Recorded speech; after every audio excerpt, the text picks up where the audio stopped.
जय माँ चंद्रघंटा। आप सभी पर माँ चंद्रघंटा की कृपा सदैव बनी रहे। प्रिय भक्तों, आज नवरात्रि का तीसरा दिन है और इस शुभ अवसर पर अब आप सभी सुनेंगे माँ चंद्रघंटा की संपूर्ण कथा और आरती। माँ दुर्गा के 9 स्वरूपों में तीसरा रूप में पूजित माँ चंद्रघंटा का स्वरूप अद्भुत, तेजस्वी और दिव्य है। उनका नाम चंद्रघंटा उनके मस्तक पर सुशोभित अर्धचंद्र के कारण पड़ा, जो घंटे के आकार का प्रतीक होता है। उनके इस स्वरूप की उपासना करने से साधक को साहस, निर्भयता और आध्यात्मिक चेतना की प्राप्ति होती है। माँ चंद्रघंटा का यह स्वरूप हमें साहस, शक्ति और विजय का संदेश देता है। माँ की कृपा से भय दूर होता है और साधक को दिव्य आभा प्राप्त होता है।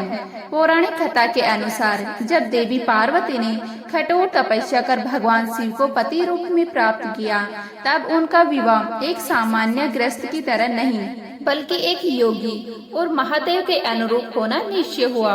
भगवान शिव जब बारात लेकर कैलाश से निकले, तब उनका रूप अत्यंत भयंकर था। वे गले में सर्प धारण किए हुए, शरीर पर भस्म लगाए हुए रुद्र रूप में थे। शिवंग भी अघोरी भूत प्रेम और पिशाचों के रूप में उनके साथ साथ चल रहे थे। राजा हिमालय और देवी पार्वती की माता मेना ने जब यह भयानक रूप देखा तो वो भयभीत हो गई।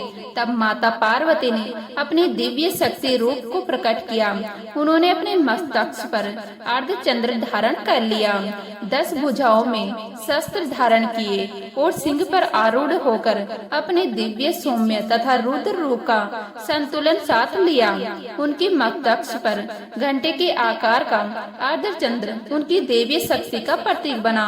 माँ चंद्रघंटा ने अपने इस स्वरूप से भगवान शिव को शांत किया और उनकी बारात को सौम्य रूप प्रदान किया, जिससे विवाह का माहौल भक्तिमय और मंगलमय बन सका। इस प्रकार माँ चंद्रघंटा का अवतरण हुआ, जिनकी पूजा से सभी भय और नकारात्मक शक्तियाँ समाप्त हो जाती है। प्राचीन काल में चंपावती नगर के राजा चंद्रकेतु अपने न्यायप्रिय शासन के लिए प्रसिद्ध थे, लेकिन एक बार उन्होंने अज्ञानता में एक तपस्वी ऋषि का अपमान कर दिया। क्रोधित होकर ऋषि ने राजा को श्राप दिया कि उनका राज्य अराजकता और भय से भर जाएगा। राजा ने क्षमा याचना की। तब ऋषि ने कहा कि केवल माँ चंद्रघंटा की कृपा से यह श्राप समाप्त होगा। ऋषि के श्राप के प्रभाव से चंपावती नगरी में असुरों और दुष्टों शक्तियों का प्रभाव बढ़ गया। प्रजा भयभीत थी, व्यापार ठप हो गया और अन्न जल संकट में आ गए। चारों ओर हाहाकार मच गया। राजा चंद्रकेतु स्वयं भी मानसिक कष्ट और भयंकर दुस्सपनों से घिर गए। राजा ने पुनः उस ऋषि की शरण ली, जिन्होंने उन्हें यह माँ चंद्रघंटा की आराधना का उपाय बताया। उन्होंने कहा, राजन, नवरात्रि के तीसरे दिन माँ चंद्रघंटा की साधना करो। उनके घंटे की दिव्य ध्वनि तुम्हारे राज्य के समस्त संकटों को नष्ट कर देगी। राजा ने अपने मंत्रियों और पुरोहितों के साथ माँ चंद्रघंटा की कठोर तपस्या शुरू की। नवरात्रि के तीसरे दिन जब माँ की स्तुति की गई, तब आकाश में दिव्य प्रकाश फैल गया। माँ चंद्रघंटा स्वर्णिम आभा के साथ सिंह पर विराजमान प्रकट हुई। उनके घंटे की ध्वनि से समस्त नकारात्मक शक्तियाँ नष्ट होने लगी।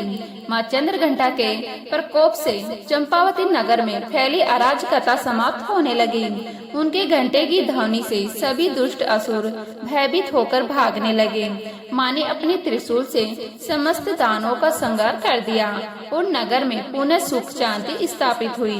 राजा चंद्रकेतु ने माँ को कृतज्ञ होकर प्रणाम किया। माँ चंद्रघंटा ने उन्हें आशीर्वाद दिया कि जो भी सच्चे हृदय से मेरी आराधना करेगा, उसका जीवन निर्भयता, शांति और समृद्धि से परिपूर्ण होगा। माँ का यह वचन सुनकर राजा ने संकल्प लिया कि नवरात्रि के तीसरे दिन नगर में माँ की विशेष पूजा की जाएगी। राजा ने माँ चंद्रघंटा की भव्य प्रतिभा स्थापित कर प्रति वर्ष नवरात्रि में उनकी पूजा का विधान प्रारंभ किया। धीरे धीरे माँ की महिमा चारों ओर फैल गई और जो भी भक्त सच्चे मन से उनकी उपासना करता, उसके जीवन से सभी भय, संकट और कष्ट समाप्त हो जाते। इस प्रकार यदि कोई माँ चंद्रघंटा की सच्चे मन से पूजा करे और अगर मनुष्य अहंकार और अज्ञानता में गलतियां कर भी दे तो भक्ति और समर्पण से और माँ की कृपा से उसे सुधार कर सकता है।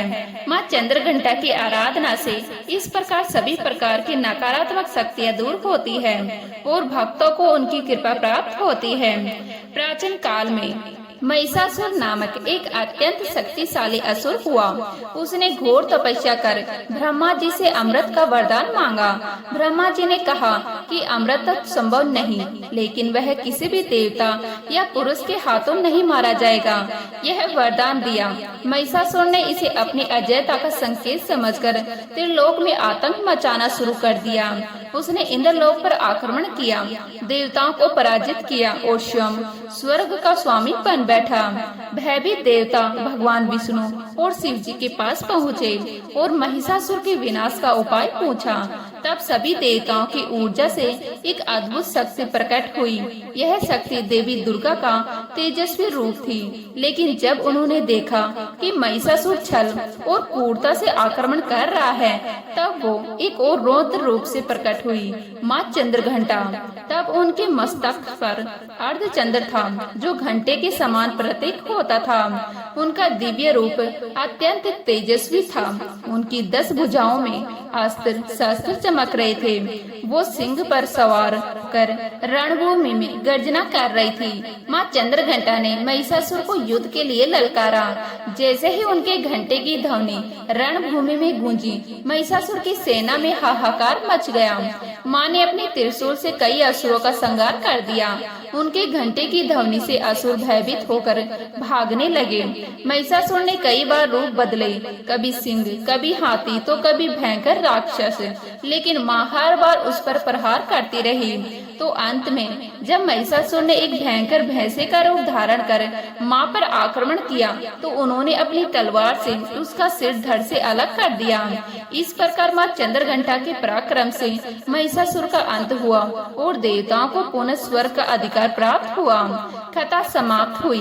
सभी मिलकर प्रेम से बोले, चंद्रघंटा मैया की जय। अगली कथा में आप सभी माँ कुष्मांडा की कथा विस्तार पूर्वक सुनेंगे। आज की कथा का समापन करने से पहले अब हम सभी श्री दुर्गा चालीसा पाठ और माँ दुर्गा की आरती सुनेंगे।